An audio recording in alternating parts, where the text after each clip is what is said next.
Welcome to the Green Grind Podcast, where we discuss real experience, real struggles, and real business. My name is LeRoy Maines. I'm with Brilliant Borders Landscaping, and we have Kory Ballard with Perfect Cut Site Management and Ballard Innovative Products. As always, we have Kaz, who's the brains of this thing, getting it from our mouth to your ears and eyes. Just a friendly reminder that the Green Grind is sponsored by Jobber and Hustler.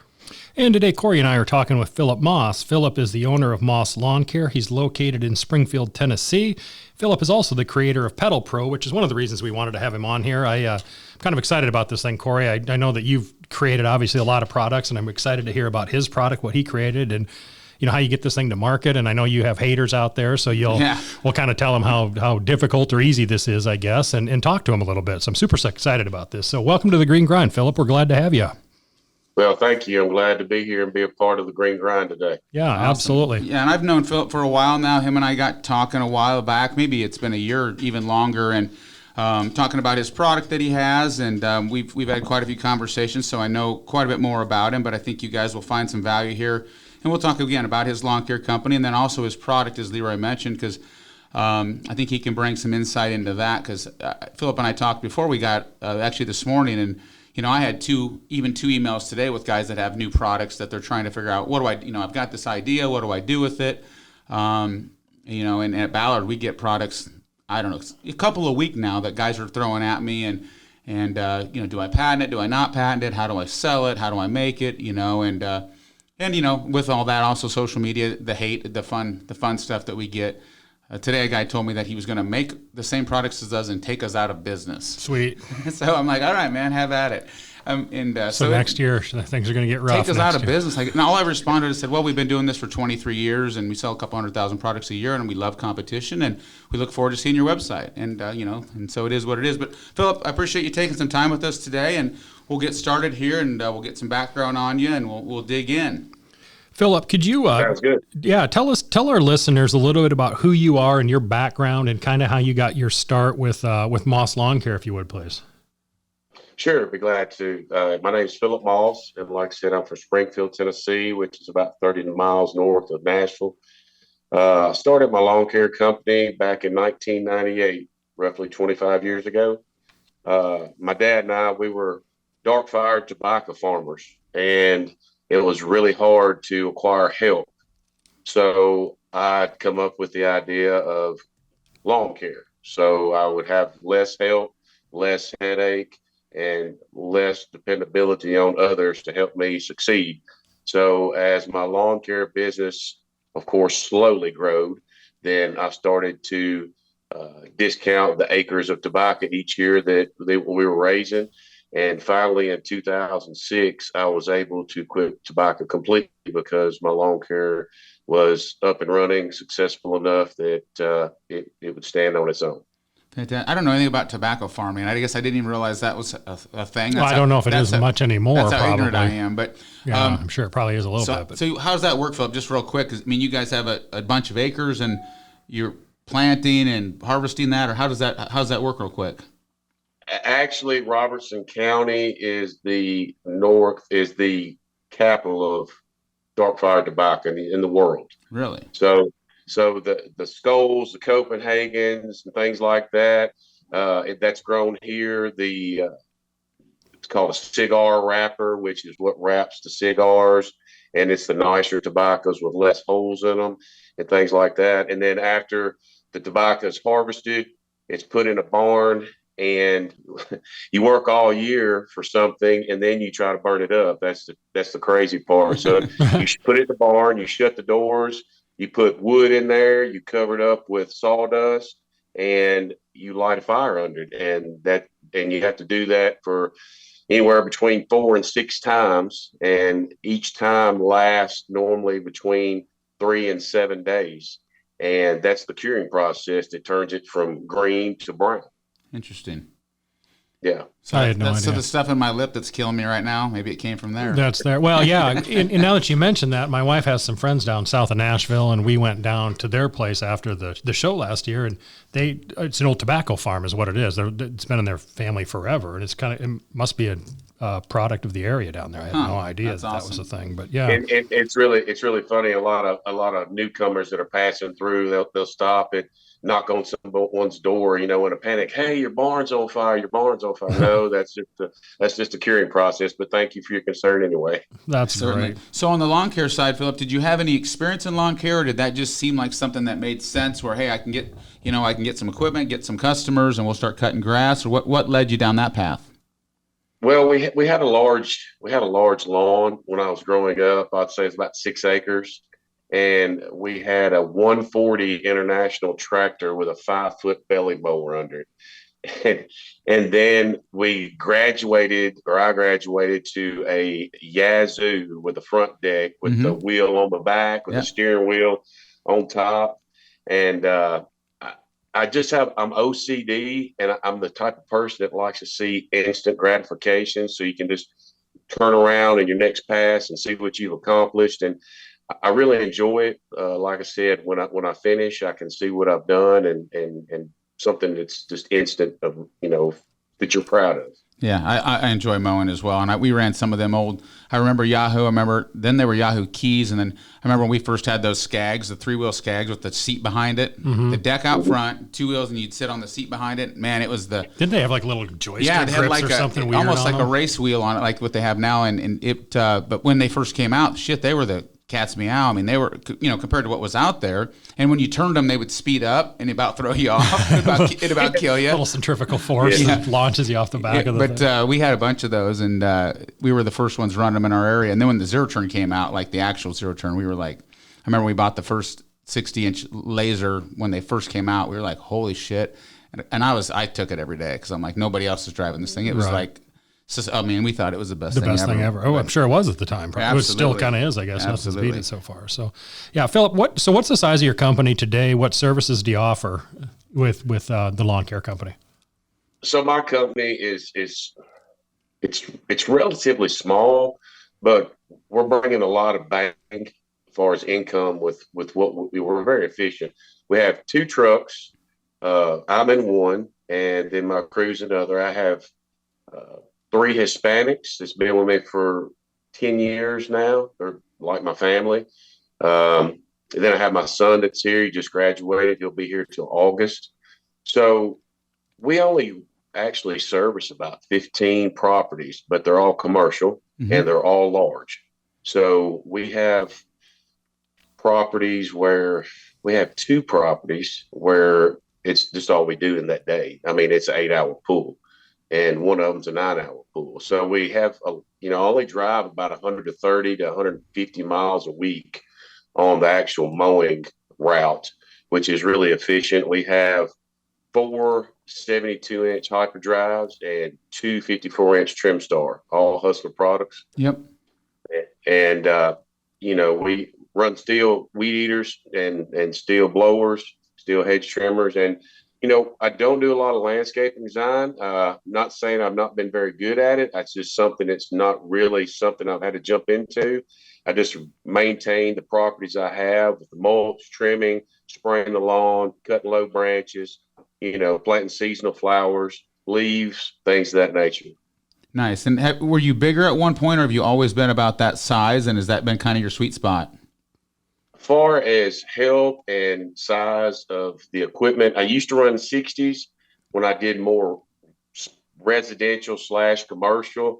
And at one time I probably had 70 accounts. And, when I was younger and you'd be sitting around the bar and other people that was in the lawn care business, they'd be in a pissing contest about, well, I got X amount of yards or I got this amount of yards. And it just hit me one day. It's like, if I could make a living off 1 yard, that would be the perfect setup. Right. I go out one day and you finish it in one day and you have 6 days off. In a perfect world, it doesn't work like that. But the way I looked at it, is it smarter to have one $100 yard or 4 $25 yards that are in 4 different locations? So 4 $25 yards that are there on one unload is perfect. But you understand what I'm saying.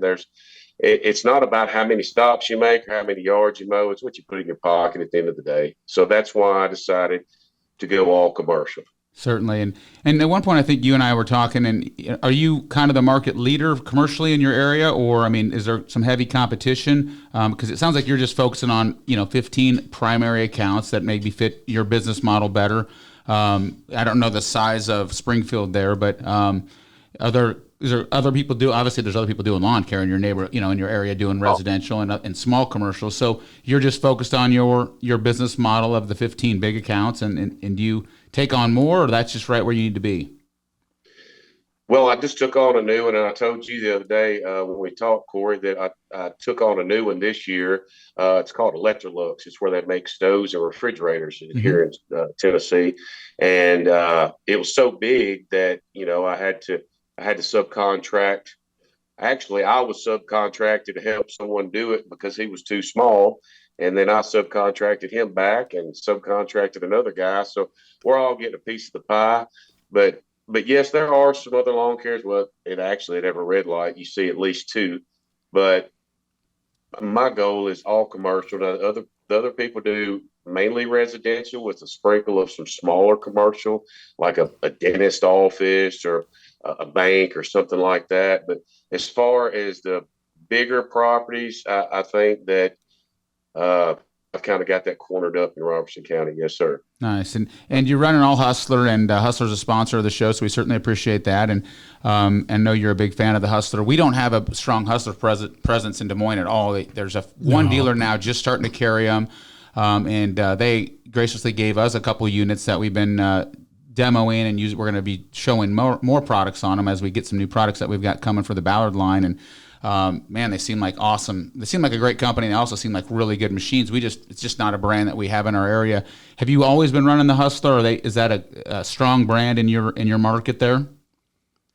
Yes, our main mowers here in Middle Tennessee are Exmark and Hustler. There's a sprinkle of John Deere, sprinkle of Skag, but it's and of course you got some Toro in there as well. But I started my first decade, running Exmark.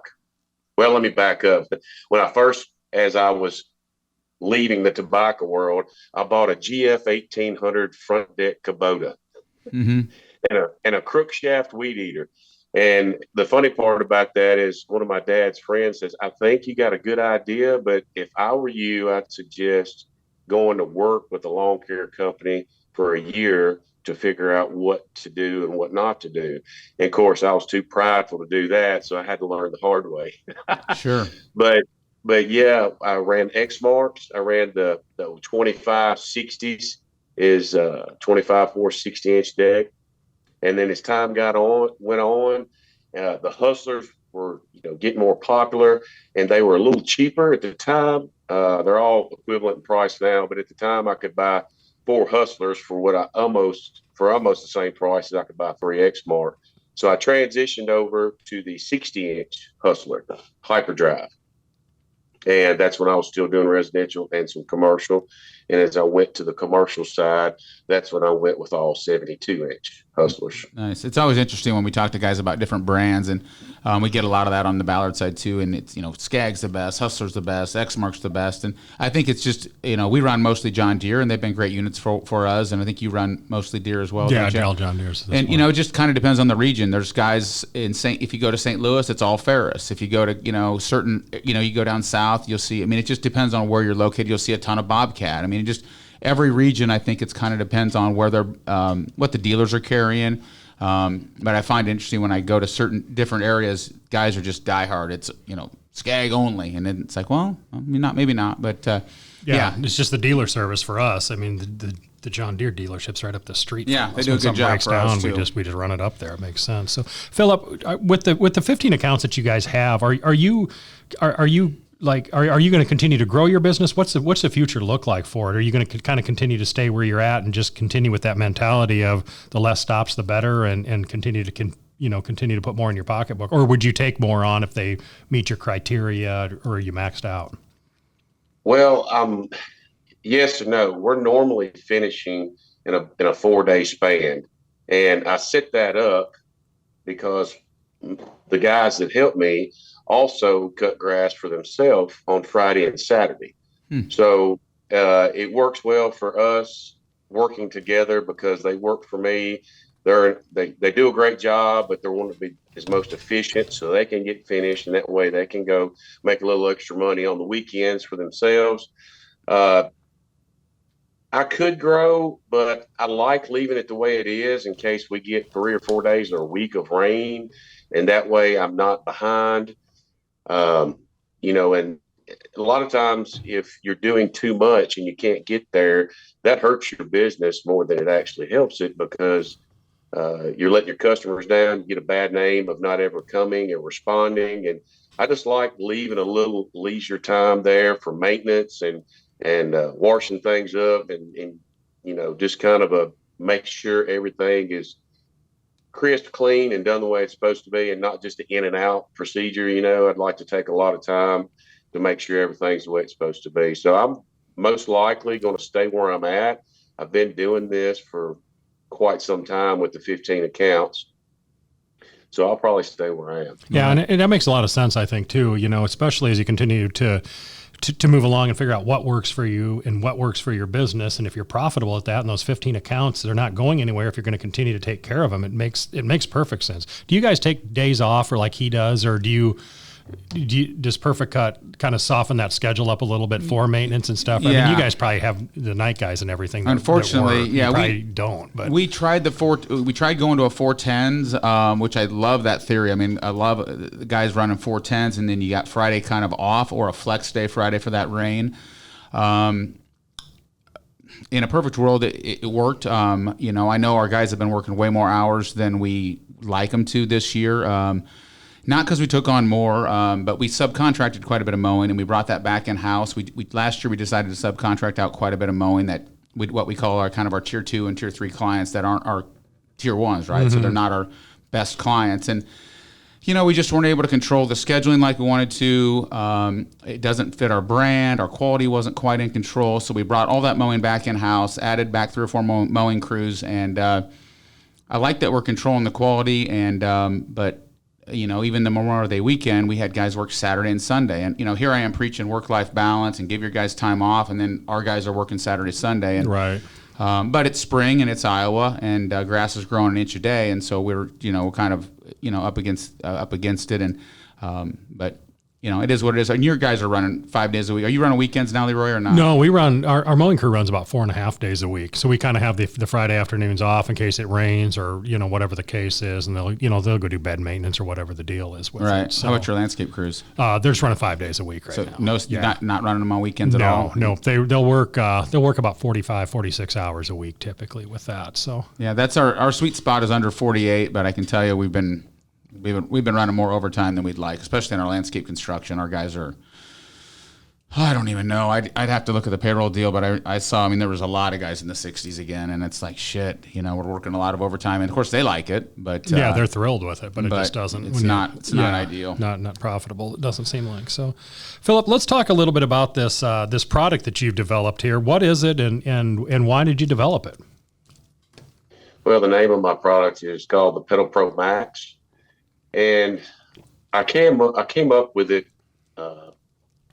because we were originally breaking a lot of seats on our mowers because you got that 4-inch bar over on the corner to pick up and lower your deck. And of course, I feel like I speak for everyone when I say this. Most everyone rides with their foot constantly on that pedal so they can feel the deck. Or if they have a quick pickup or they see a rock or a root or a ditch or something like that, they feather the deck. So the first thing I did was I added a 1-inch diameter, 12-inch piece of pipe over that to extend the length of it and welded it on to the previous foot lever. And the reason I did that, because if you think about it, when you're pushing from that right corner, you're not putting consistent pressure on the 4 bolts on the seat at the same time. So we had a lot of trouble breaking seats. To the point where I was kind of pissing the dealer off. He's like, "What are you doing?" I'm like, "I'm not doing anything. It's just these seats are breaking because we're pushing on it in an angle." So as time went on, I got a new mower in 2018, and I saw where it already had the holes on each side. And I was thinking, I'm like, if I could fabricate a foot peg that goes all the way across instead of just the 4 inches over here, I think that'd be really helpful because if you think about it, everything on the mower is teamed up in pairs: two front tires, two back tires, two armrests, two gas tanks on most units, and two levers, of course, to drive with. But you only have one foot lever. So I tried to take it back to that theory to put everything in pairs. And, you could put it in each corner, but then again, I don't really think that that's beneficial to have one on the left, one on the right.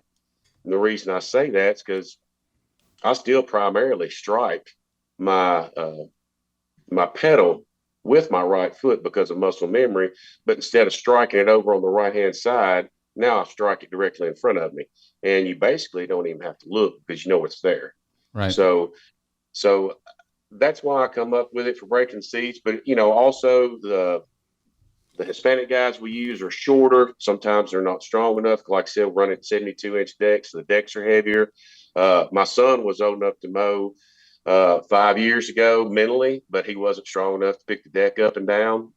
Elderly women and men that still can maintain their own properties at home, and that helps them. And it's just easier on your body because you can use both legs instead of having all that pressure constantly on one leg all the time. Yeah, and I looked at the product originally. I think you sent me some pictures of it, and you made some nice videos. And first thing I thought is that makes sense, right? Why is there just this little tiny foot pedal on the front right to lift the entire deck up? So just a quick visual for you guys. I mean, you've got the bar that goes all the way across the front deck and across the front there, so you can lift left foot, right foot, both feet. You can lift that deck with either foot. And I mean, from the day one, I'm like, that makes sense. And of course, then the first thing I thought was, why don't they make it that way anyways? Right. And that's where you and I've had numerous conversations, Phillip, on why do the dealers not do that? So when you made the product, you started using it for your own use, and you started realizing it made a lot of sense.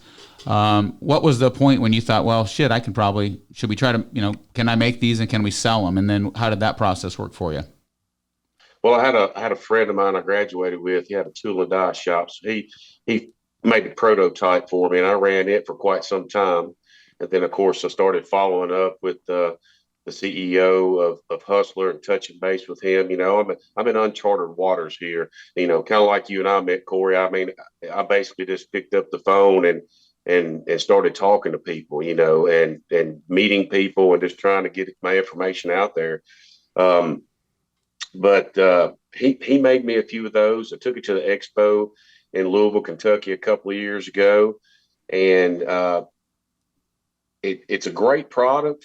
It's just the trouble is getting it out there for people to see, and it's one of those things that after you use it, and if you take it away, you'll be like, no, I want it back. Right. And that visual is hard right now because it's not out there to be seen. And I've moved 50, 75 pedals in the last year and a half, made a commercial, getting out there on TikTok and YouTube, things of that nature. But it's just not out there in mass like I need it to be. Sure. And so you went through the patent process as well. And the reason I asked that question is because, again, I mentioned that there's so many guys that are out there in the field all the time that are making products to make their jobs easier all the time. And then they think, man, I should patent this. I should sell it. So you went through the patent process, correct? And how long did that take? I think our listeners, I know most of these answers, but I want our listeners to know if they're thinking, hey, man, I made something really cool. What's the next steps, or what do I do with it? So how long did the patent process take? And if you can, or it's up to you if you want to mention even what it costs, because I don't think most people realize Sure. what it takes to get a product patented. Well, I'd like to start at the beginning, if I may. Sure. So the first thing I did was start calling the patent examiners or the patent place in Virginia. And again, just uncharted waters. You talk to 5 patent examiners, you would ask them 5 questions. 4 of the questions would all be answered identically, and every one of them would answer one question differently. So when you get off the phone, you're like, I know less than I did, and I'm more confused than when I started. But anyway, I did get set up with it. It was like an $80 deal, and it's called a provisional patent. You basically had to make like a notebook summary with pictures and editing and of things that you wanted it to do and what it is and how it works. And sent it in, got my name in the computer, and that was my provisional patent.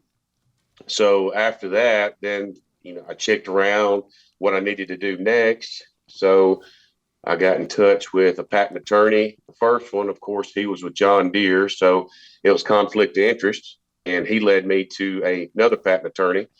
And it was a really easy process, so to speak. It's not cheap, but I never met the patent attorney. Super nice guy, spoken on the phone a lot of times, but I just sent pictures of my product.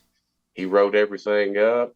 And when he got it prepared, the whole total thing, I've probably got roughly $20,000 in it. Okay. And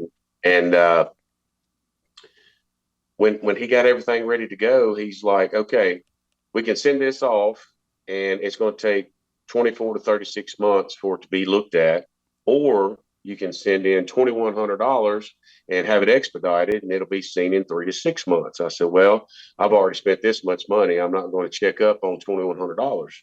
So I did that, and I asked my patent attorney, I said, what is the probability of the patent examiner letting my patent go through the first time? He said, slim to none, hardly ever happens. He said they normally want different pictures, different verbiage, just hardly ever does go through the first time. So when the examiner got to mine, he called my patent attorney and was like, what is this? And at the time, I didn't have a name for it, so it's called the ambidextrous pedal. So he's basically, it's a 2-foot pedal is what it is. And like, we've never heard of this before, so we're letting it go the first time, which was exciting. And of course, the whole time I'm getting this process done, I thought that this was the hard part. And to people that do have patents or ideas, or they're starting this process like I do, I'm here to tell you that that's not the hard part. The hard part is after you get your patent is trying to get someone interested in buying it and using it. And that's when the hard part comes, getting it out there for the public to see. Yeah, for sure. And you and I have talked enough to know that, and I've said that, with because some patents are certainly harder than others. I've done some patents and I've had them approved, and never on the first time, by the way. Always many revisions, and I've fought some patents where people have copied our products and I've lost, and so I go back and forth on patents. That's a question I get from people all the time. Should I patent this product? And I'm not a good guy to ask, because I'm typically like, no, I don't. We create products all the time that I don't patent because of the process, and then I always feel like that someone's going to knock me off anyways, or going to make a few changes, and I'm probably going to lose if I take them to court. But yeah, to your point is, once you get the patent, then that's where the work really starts. And but it is important to protect a product. Depends on how unique it is, of course. And in your case, it's unique enough that I think a patent makes sense. But I appreciate you saying, that you thought that was the hardest part of the whole process. Once I get it patented, then now we're ready to go. I thought that the money was going to start coming in.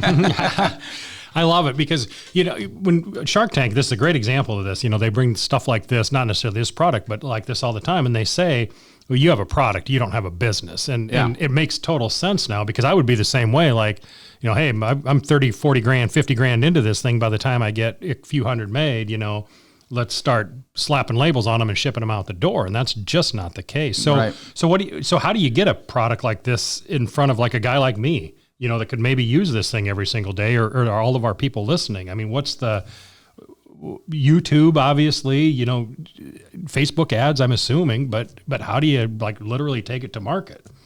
Well, I created a commercial, about a 2.5-minute commercial, took it to the show a couple of years ago.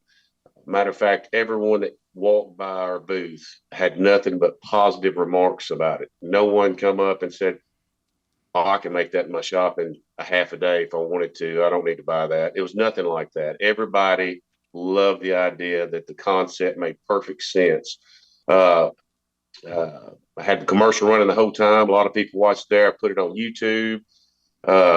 Kory has mentioned my name in some of his commercials. I've talked to product managers at Hustlers before they sold to Stanley Black & Decker, and the ones that I talked to before the sale, they're still there, and I still talk to them from time to time. And it's it's literally like eating an elephant. I mean, it's one small bite at a time. I mean, and am I here to say that it's ever going to be where I want it to be? I couldn't give you an answer. I hope so, but I don't know. And there are days when I'm out here sweating and mowing, and I'm like, I just wish this thing could hit so I could relax a little bit. But it's constantly in my mind, just how can I get it out there? Because I wouldn't care if you guys made it. I mean, y'all have mowed a long time. Y'all got businesses. I've mowed long enough to know that I would personally guarantee this to anybody that uses it, especially if they had two mowers. Buy one, put it on one mower, do not put it on the other. Give yourself 3 weeks to use the one with the pedal and then jump on the one without the pedal. You'll park it or you'll be calling and buying another one. I don't mean that in arrogance. I'm just telling you, it makes a difference. It's not going to make you money. You know, if you're mowing $100 yard, it's not going to make you any more than $100. But at the end of the day, it's going to make your mowing life easier. Sure. Yeah, and I think, that's the challenge with any product. And you and I have talked so many times, Phillip, on, what's the best path? Is it direct to consumer? Is it, hey, do we get Hustler to try to put it on all their machines because you run Hustler and you built it for the Hustler? And, how do we, is it compatible with all these other machines? So currently your Pedal Pro works on which machines? I think I know the answer, but just so our listeners know, it works on 4 or 5 different models, correct? Or is there a few more than that now? It works on the Hustler Super Z and the Hyperdrive. There is a couple of small things you got to change so it'll fit the Hustler X1. It'll also fit the big dog Diablo, which is sister companies with Hustler. It'll fit the X-Mark X series, and it will not fit the E and the S series because they still hang from the chains. The deck does, and it'll also fit the Toro Z Master 6000. Of course, that's the sister company with Toro and X-Mark. So that's what it will fit right now. And yes, and you and I've talked about this too. There's no way to make one universal because every mower is different.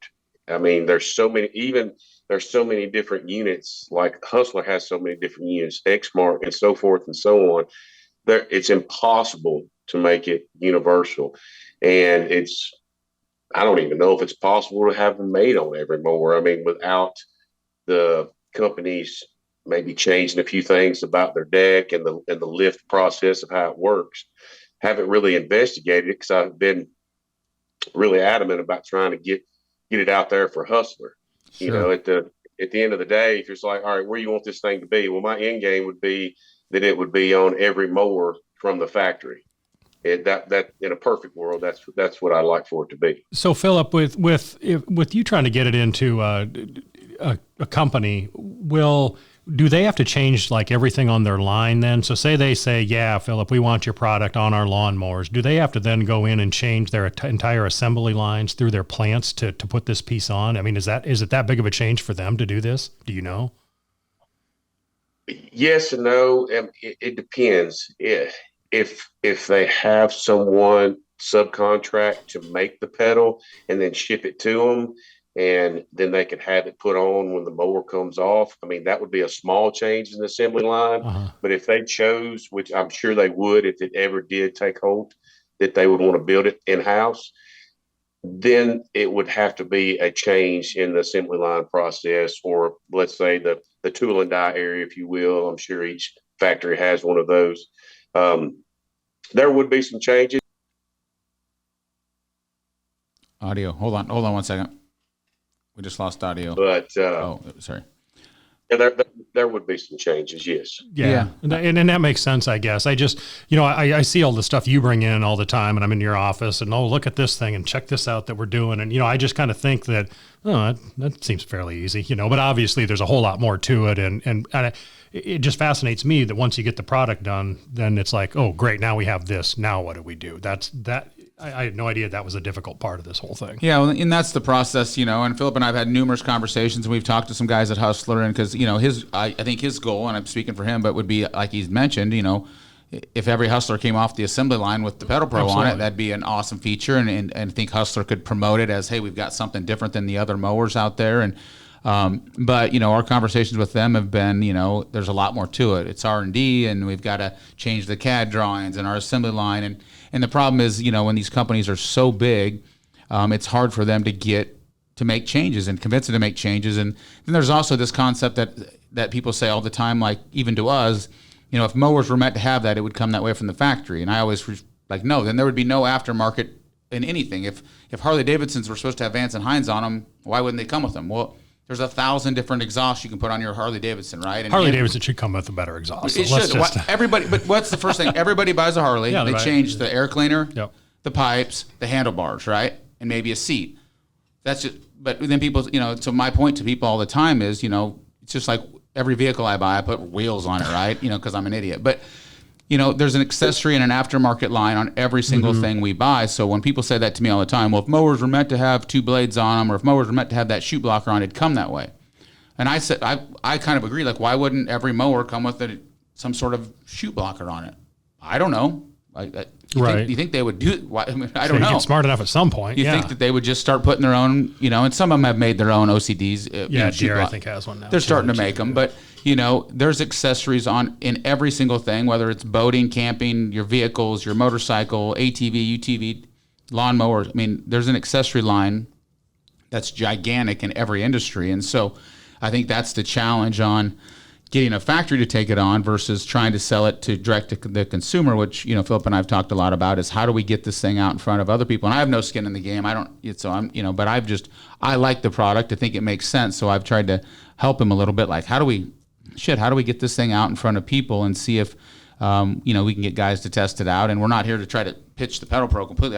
I think we were trying to educate our listeners a little bit on, you know, what does it take to get a product from an idea to patent to actually selling it to the consumers, and it's a complicated process. Well, and it's a huge process, and I remember, like I said, the first decade of my career, I used to run the X-Mark, and there was not a pedal for the deck. And I don't know if you've been around X-Mark much at all, but you picked it up and down with your hand. Hand lever, Your hand lever to set the height on the deck, or if you saw a rock, or if you want to feather the deck, you had to drive with one hand and feather it with, or pick it up with the other one. And I remember like yesterday when they came out with a pedal attachment for the X-Mark. It was $50, and it was like the best thing since sliced bread. I mean, it was like, this makes such perfect sense. Well, that's kind of like the Pedal Pro is, if it's given a chance, because, like I said, it just allows comfort, place to prop your feet up and rest when you're mowing, big fields and smooth areas where you don't need to be picking the deck up and down. And there's a couple of things that's really big that's helpful is, like, a lot of times, if you're bouncing around in your seat and you want to readjust and get your butt put back in the bottom of the seat, you can use that pedal to push yourself up in. And if you're mowing on a hill where you have your discharge side up the hill and your left side of your bottom is all the way in the crack of the seat, and you got to reach all the way across that platform with your right foot while your butt's all the way in the left side of the seat. And it's just an awkward movement to try to do. But now that pedal's all the way across, it went, originally 4 inches from the factory. Now it's 29 inches all the way across. And you can reach right out in front of you with your left foot to help hold you in that seat, and also eliminate the awkwardness of trying to keep yourself in the seat and try to feather the deck if you need to at the same time. Yeah, absolutely. Yeah. Phillip, are you making all these on your own, or do you have somebody, a factory putting them together for you? I have a manufacturer putting them together for me right now. You do? Yes, sir. Okay. It's kind of fascinating to me that this hasn't taken off, I guess. It seems like something that really would, and it would be something that would make a lot of sense for guys like us anyway. Because I know that you mentioned, my son works for us, and a couple of years ago when he started, he was exactly that way with that pedal. He can't lift it up. Well, he's not strong enough to lift it, and his body weight just wasn't enough to throw into the thing. So it made a whole lot of sense for him. So yeah, I think that's why we both you and I, Phillip, have talked so much and struggled because, and I've been honest with you. I said it, and I tell people my wife calls me a dream crusher, but I would have told him straight up before. I would have said, dude, your product's not that good, or I don't think it makes sense, or that's why I think I've tried to help you, and we wanted to get you on the podcast too, because I'm like, this makes perfect sense. There's a zillion mowers out there, and maybe it's not for everybody, and just like our products, they're not for everybody. I tell people that all the time, but it's like, man, this makes perfect sense. Why is it not done better? And again, it goes back to how do you market something like this and get it out there? And you and I have talked several different strategies of, should I've even said, get 50 of them or 100 of them and give them away. Give them to the guys that are running, the biggest guys that are running hustlers, and say, take this one, run it, and get back to me in a month. Tell me what you think. And again, if a guy's got 15 hustlers in his fleet, he's got it on one mower. You're hoping that all the guys are fighting for that one mower, right? And then they go, where do I get 14 more? And then you start to create demand, and the dealers start going, hey, I got guys asking me about the Pedal Pro. Where do I get one? I've got a good friend that's down in Clarksville, Tennessee, and he runs X Marks, and he's as honest and transparent as they come. And it literally takes 3 weeks to get not used to it, but understand the importance of it. So his name is Steve. So I called him after the first week. I said, hey, Steve, we think about your pedal. It's okay. It's got benefit. Called him the second week. Hey, Steve, what do you think? Well, I'm getting used to it. I called him the third week. It was on a Friday. What about your pedal? What do you think about it? He said, I'll tell you what I think about it. He said, it was Friday. It was on the last yard. Everybody's in a hurry to get done for the weekend. One of my guys missed a spot about the size of my trailer. So I jump out, grab the mower on the back, and it does not have the pedal on it. And he says, to heck with this thing. I don't want one without one. Right. And that's what it took for him to jump off one with it to one without it, so he could significantly see the difference of it. Definitely. Well, yeah, definitely. I mean, I think it makes a ton of sense, and hopefully our listeners get some value, because I think there's just there's so many products out there, and and I've mentioned to you, and LeRoy knows too, like I search a lot of patents on products that we're coming out with, and I just do a lot of patent searches, and there's a million good products out there that are patented that just never, for some reason or another, just never made it to market. Whether they ran out of money, somebody could have got ill, maybe they tried and just ran out of steam and said, shit, I guess we'll let it go. Because I've done some patent searches on products, and man, I found some really cool products that I'm like, somebody already patented this idea we had, and I'm like, somebody patented this 10 years ago, and then I'll do crazy searches like, where is it? It just never made it to market. And I've reached out to people and say, hey, who owns the patent? Would you sell the patent, or is it dead? And do we just make some sort of alternative product that's very similar? And you're not trying to steal people's ideas, but it is amazing how many, when you start doing patent searches, how many products are out there that just never made it to market. But Phillip, so just so our listeners know, we'll kind of get towards the end here, but how, if they want to check it out, watch a video, where do they find the product? I know you got a website up. I think there's some videos on there. Where do they find your product if they want to check that thing out and see if it makes any sense for their business? It's Pedal Pro Max with 2 X's on the end. I have a commercial, also have a website where you can purchase them. There is a video of installation, and I'll be updating that and doing another one myself. But the installation, that's something we hadn't spoke of yet. There's no drilling, cutting, welding. It's all plug and play. Nice. There's nothing that all you got to do is take the original pedal off each mower that the pedal fits and go from there. Like I said, there's nothing to it, and one can be put on in 15 minutes. Nice. But what's the cost? What's the cost on it?